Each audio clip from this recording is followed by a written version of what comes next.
Kimea, watendaji wa MORUWASA, mwenyekiti wa bodi, viongozi wa dini na mila, wananchi wa manispaa ya Morogoro. Kazi na awali ya yote, napenda kuanza kutoa shukrani zangu za dhati kabisa kwa Mheshimiwa Rais wa Jamhuri ya Muungano wa Tanzania, Dr. Samia Suluhu Hassan kwa uongozi wake thabiti, wa karibu na wenye kugusa maisha ya wananchi.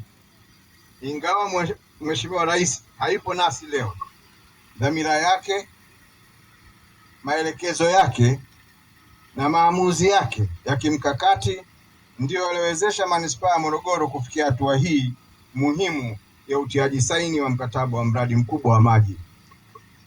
Mheshimiwa Rais Samia Suluhu Hassan amekuwa akisisitiza mara kwa mara kuwa huduma za msingi hususan maji ni haki ya kila Mtanzania.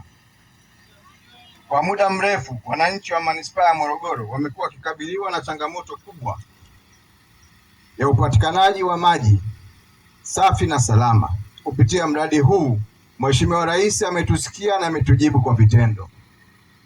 Kwa niaba ya wananchi wa Morogoro mjini, namshukuru sana Mheshimiwa Rais kwa kuamua kutatua kero hii ya muda mrefu na kwa kuendelea kuonyesha kwa vitendo falsafa ya uongozi wa 4R, hususan sehemu ya rebuilding inayogusa moja kwa moja maisha ya wananchi. Napenda kutoa shukrani zangu za dhati kwa washirika wetu wa maendeleo wa serikali ya Ufaransa.